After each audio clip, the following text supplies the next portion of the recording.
أمي كم أهواها أشتاق لمرآها وأحن لألقاها وأقبل يمناها.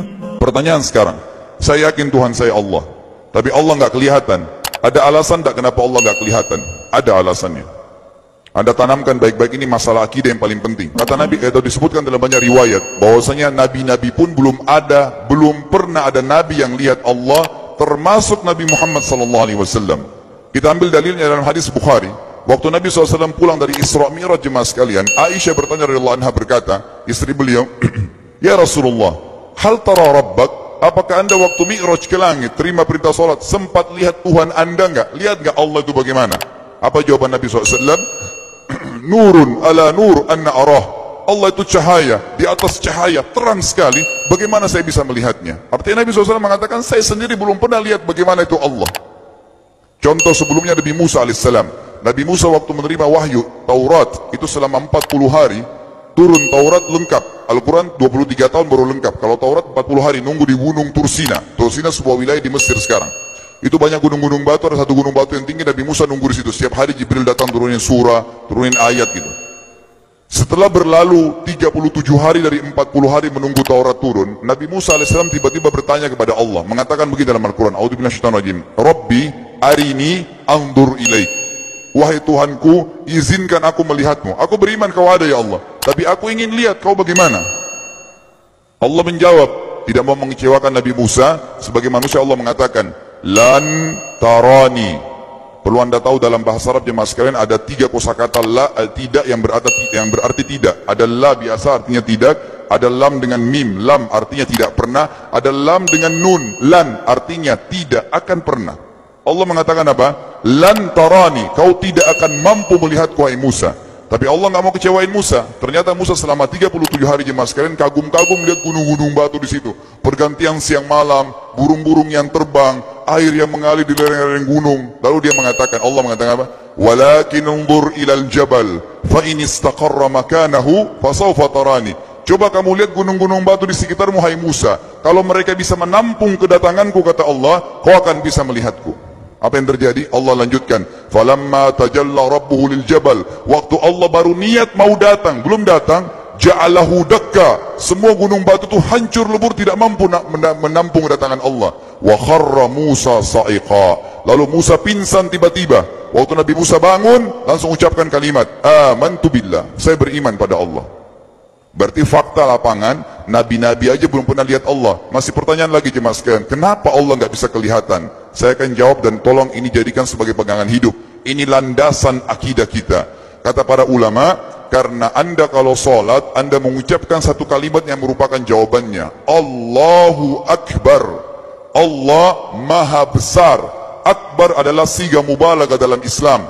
Sesuatu yang melampaui batas, Maha Besar. Kita terangkan. Kata Nabi SAW, perumpamaan bumi yang kalian tinggali ini dibanding dengan langit pertama di atas kepala kalian, ada 7 lapis langit. Allah mengatakan, sab'an shidada, 7 lapis langit yang kokoh. Alladzi khalaqa sab'a samawatin tibaqa, yang menciptakan langit tibaqa bersusun, 1, 2, 3, 4, 5, 6, 7. Allah di atas langit ke-7.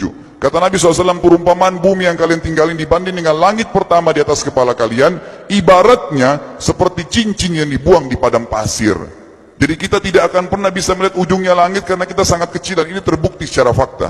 Apakah anda sudah tahu bahwasanya miliaran bintang-bintang yang ada di atas kepala anda yang jaraknya sekian miliar tahun dari bumi dan sekian miliar tahun lebih besar daripada bumi, sekian miliar kali lebih besar daripada bumi, itu semua berada di bawah langit pertama. Manusia tidak akan pernah bisa memegang langit ini dengan telapak tangannya, karena dari sini saja ke Pluto jaraknya 270 tahun. Nggak bakal bisa ada astronot dikirim kena mati di tengah jalan. Jaraknya jauh sekali bintang-bintang, dan semua berada di bawah langit pertama. Kata Nabi SAW, di atasnya ada langit kedua besarnya, digabung antara bumi sama langit pertama seperti cincin dibuang di padang pasir. Langit ketiga, 2, 1 dan bumi digabung tiga-tiganya, dimana langit ketiga seperti cincin dibuang di padang pasir, sampai langit ke-7, 5, 6, 4, 3, 2, 1 dan bumi, 7 juga digabung, dibanding langit ke-7 seperti cincin dibuang di padang pasir.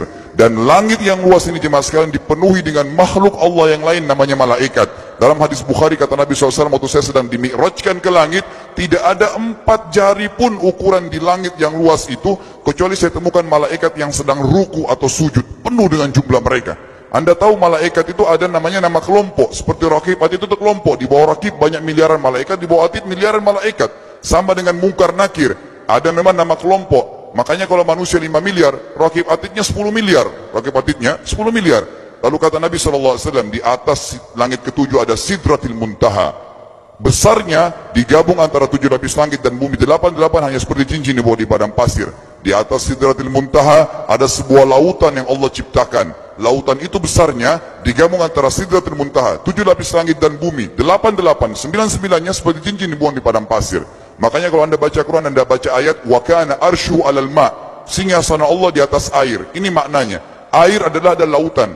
Lalu kata Nabi SAW, arsy-nya Allah di atas lautan itu singgasananya Allah. Besarnya digabung antara lautan, Sidratul Muntaha, 7 lapis langit dan bumi. 10-10-nya hanya seperti cincin dibuang di padang pasir. Anda sudah hafal ayat kursi?